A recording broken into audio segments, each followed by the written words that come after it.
Hello दोस्तों, राधे राधे, जय श्री कृष्णा। दोस्तों, उम्मीद करते हैं कि आप सभी लोग अच्छे होंगे। श्री राधा अष्टमी की आप सभी को ढेर सारी शुभकामनाएं, लाखों बधाइयाँ। दोस्तों, अभी मैं बरसाना धाम में मौजूद हूँ और यहाँ का जो माहौल है आप देख ही सकते हैं कि बरसाना धाम को दुल्हन की तरह सजाया गया है काफ़ी सुंदर तरीके से, और भीड़ बहुत ज़्यादा हो रही है। रात का समय हो रहा है, लगभग रात के 10 बजे हुए हैं और मैं बरसाना धाम का आपको दर्शन करवा रहा हूं। दोस्तों, हमने पहले भी 2 से 3 वीडियो अपलोड किए हैं बरसाना धाम के, जिसमें हमने आपको बरसाना धाम का श्री राधा रानी टेम्पल दिखाया था, कीर्ति मंदिर दिखाया था, और बरसाना धाम की हमने मथुरा से, वृंदावन से बरसाना तक की पूरी यात्रा वीडियो के माध्यम से आपको दिखाई थी। इस वीडियो में हम आपको बरसाना धाम के दर्शन करवाएंगे, यानी कि इस वीडियो में हम आपको कहीं मंदिर नहीं लेके जाएंगे, बल्कि बरसाना धाम के दर्शन करवाएंगे कि कैसा यहाँ का माहौल है, रात में कैसी यहाँ की सजावट है, कितनी भीड़ है रात के समय, क्या क्या देखने लायक चीज़ें हैं यहाँ पर। ये सब चीज़ हम इस वीडियो में आपको दिखाने वाले हैं। तो फिलहाल हम बरसाना धाम के एक तरफ से घुसे थे और दूसरी रास्ता से होकर के निकल करके हम जा रहे हैं, और जो भीड़ है वो हम आपको दिखाएंगे, पूरी तरह से एक्सप्लेन करेंगे। तो अगर चैनल पर नए हो तो चैनल को सब्सक्राइब करके हमसे जुड़ जाना। बाकी अगर आपने हमारी पिछली वीडियोज नहीं देखी हैं तो आप उनको देख सकते हैं।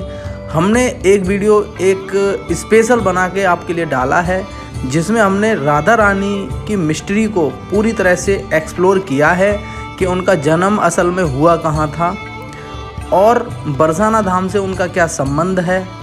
सारी चीज़ें हमने राधा रानी के बारे में उस वीडियो में एक्सप्लेन की हैं। साथ ही साथ हमने उनका असली जन्म स्थान वो हमने आपको दिखाया है, उनका झूला हमने उस वीडियो में दिखाया है आपको, उनका बगीचा दिखाया है, उनका मंदिर दिखाया है, और सबसे ख़ास चीज़ हमने आपको उस वीडियो में एक पेड़ दिखाया है।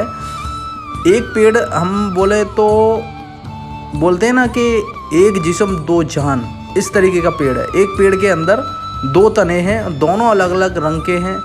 मान्यता ये है कि एक राधा जी हैं, एक कृष्ण भगवान हैं। तो वो वीडियो अगर आपने नहीं देखा है तो उसको आप देख सकते हैं। बाकी अब हम आ चुके हैं पीली पोखर होते हुए, नाले के सारे जो रास्ता है वहाँ से होते हुए आ गए हैं। उसी रास्ते पर एक पर्यटक सुविधा केंद्र भी पड़ता है, वहाँ आप आराम कर सकते हैं, सरकारी है वो, सामान वगैरह अपना जमा कर सकते हैं, नहा सकते हैं, तो बहुत अच्छी जगह है। और अब हम फ़िलहाल जिस रास्ते पर जा रहे हैं ना, ये रास्ता नंदगांव के लिए जाता है, और इसी रास्ते पर हम आपको लेकर के चल रहे हैं। तो भीड़ आप देख सकते हैं कि किस प्रकार से हो रही है।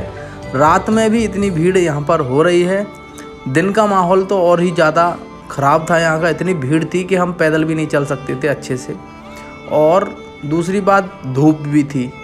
तो अभी फ़िलहाल मौसम थोड़ा ठीक है और भीड़ बहुत ज़्यादा है, लेकिन गर्मी फिर भी है, क्योंकि जितनी लोगों की भीड़ होती है उतनी ही उस जगह पर गर्मी पड़ती रहती है। बाकी दोस्तों, अगर आपने हमें इंस्टाग्राम पे फॉलो नहीं किया है तो हमें इंस्टाग्राम पे फॉलो कर सकते हैं। चैनल के अबाउट में जा करके आपको इंस्टाग्राम का लिंक मिल जाएगा, वहाँ हमें आपको शॉर्ट इन्फॉर्मेशन देते रहते हैं। साथ ही साथ आपको स्टेटस बना करके हम डालते रहते हैं, ताकि आप अपने स्टोरी पर लगा सकें, व्हाट्सअप वगैरह पर शेयर कर सकें। तो आप इंस्टाग्राम पे ज़रूर हमारे पे विजिट करें और हमें फॉलो करें। तो फिलहाल देख सकते हैं आप भीड़ का नज़ारा ये है। ये रास्ता जो है नंदगांव के लिए जाता है। नंदगांव बरसाना से लगभग 10 किलोमीटर दूर है, यानी कि आप अगर मथुरा से जाओगे तो पहले आपको बरसाना पड़ेगा और फिर आपको नंदगांव पड़ेगा। बरसाना का जो मंदिर है वो भी एक पहाड़ी के ऊपर बना हुआ है, और नंदगांव का जो मंदिर है वो भी एक पहाड़ी के ऊपर बना हुआ है। यानी हम कह सकते हैं कि जो लोग चलने में असमर्थ हैं, जिनका वजन बहुत ज़्यादा है, तो वो लोग इन मंदिरों पे ना जाएं तो अच्छा रहेगा, क्योंकि सीढ़ियों से चढ़ कर के काफ़ी ऊंचाई पर दर्शन करने के लिए जाना होता है।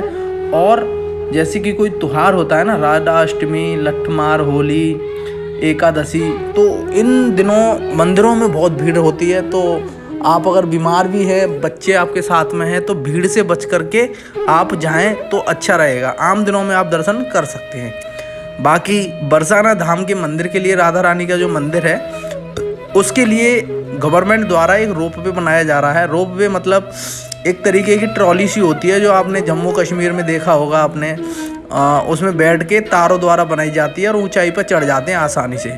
तो उसका काम चल रहा है, बहुत जल्दी वो बन जाएगी। और जो बुज़ुर्ग लोग हैं और जो भारी जिनका वजन है उनके लिए काफ़ी सुविधा हो जाएगी। तो इधर आप देख सकते हैं गली में धार्मिक प्रोग्राम हो रहे हैं, जगह जगह पर नाच गायन हो रहा है, संगीत बधाइयाँ दी जा रही हैं राधा रानी के आने की। तो काफ़ी रंगीला माहौल है यहाँ का, बहुत अच्छा माहौल है यहाँ का। तो देख सकते हैं आप इधर। और दोस्तों एक चीज़ और, आपने राधा रानी के बारे में ये भी सुना होगा कि उनसे किशोरी जी, लाडली जी भी बोलते हैं। तो क्यों बोलते हैं लाडली जी और किशोरी जी? किशोरी का मतलब होता है युवा अवस्था, हमेशा युवा रहना। तो राधा रानी कभी बुजुर्ग नहीं हुई थी, वो पूरी उम्र युवा अवस्था में ही रही थी। उनको वरदान था कि वो हमेशा किशोरी ही रहेंगी। उनकी शादी भी हुई थी, बच्चे भी थे उनके, लेकिन वो हमेशा किशोरी ही रहीं, ये वरदान था उनको, राधा रानी को। तो इसलिए उनको किशोरी जी और लाडली जी भी कहते हैं। हालांकि जन्म उनका मथुरा के एक गांव में रावल में हुआ था, और ये कहें कि अगर उनका जन्म नहीं हुआ था, वो प्रकट हुई थी, तो गलत नहीं होगा।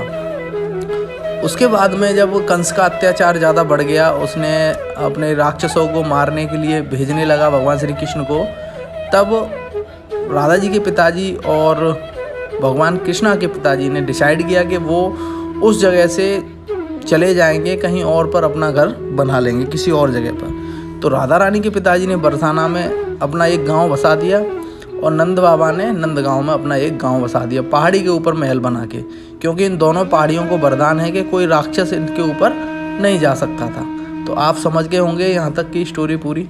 दूसरी बात यह है कि बहुत सारे लोग मेरे से ये पूछते हैं कि भैया बरसाना तो वृंदावन से इतना दूर है ना, तो वृंदावन इतनी दूर कैसे आते थे भगवान श्री कृष्ण और राधा जी रास रचाने के लिए?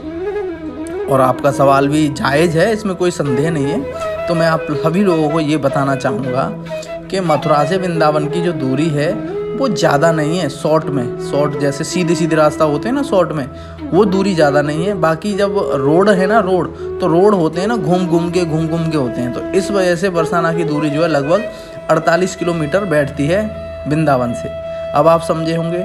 दूसरी बात यह है कि बरसाना धाम में राधा जी रहती थी और नंदगांव धाम में भगवान कन्हैया रहते थे। तो उनके जो गांव की जो दूरी थी वो भी करीब 10 किलोमीटर थी, फिर भी वो मिलते थे। क्यों? क्योंकि पहले के जो लोग होते थे उनकी लंबाई आज के लोगों से काफ़ी अधिक होती थी। और जैसे कि हम 4 कदम चलते हैं तब उनका 1 कदम होता है, यानी हमारे 4 कदम उनके 1 कदम के बराबर होते हैं। यानी कि 10 किलोमीटर उनके लिए एक मामूली सा एक डिस्टेंस है, उसको आसानी से वो कवर कर लेते थे। तो वृंदावन धाम में भगवान श्री कृष्ण जाते थे गाय चराने के लिए, राधा जी भी जाती थी घूमने के लिए। तो ये सब पूरा जो क्षेत्र है ब्रज धाम का, ये पूरे क्षेत्र में वो गाय चराते थे। और वृंदावन रास स्थली इसलिए है क्योंकि वृंदावन का नाम जो है वो पहले वृंदा मतलब होता है तुलसी, वन का मतलब तो वन आप समझते हैं। तो वृंदावन तुलसी का वन, एक तुलसी का विशाल वन था, बड़े बड़े पौधे थे। आपने अगर निधि वन देखा होगा तो आप जान जाएंगे, निधि वन में जो पौधे हैं ना वो तुलसी के पौधे हैं। और आपने देखा होगा कितने बड़े बड़े विशाल पौधे हैं वो। तो ऐसे ही पौधे पूरे वृंदावन में पहले थे। तो वृंदावन में वरदान लगा हुआ है राधा रानी का, और भगवान श्री कृष्ण के प्रेम का प्रतीक है वृंदावन। ये कहना तो कोई गलत बात नहीं होगी। तो इस तरीके से आप समझ गए होंगे कि किससे बरसाना से वृंदावन वो लोग जाते थे। तो हमने आपको पूरे दर्शन करवाए हैं वृंदावन धाम के। और अब हम निकल लिए अपने घर की तरफ। हम गाड़ी पे चल रहे हैं अभी, बाइक पे, कैमरा आगे हेलमेट में लगा हुआ है। तो अब हम अपने घर की तरफ निकल लिए हैं मथुरा धाम। और उम्मीद करते हैं कि आप सभी लोगों ने वीडियो को एंजॉय किया होगा। अगले वीडियो में मिलेंगे। राधे राधे, जय श्री कृष्ण।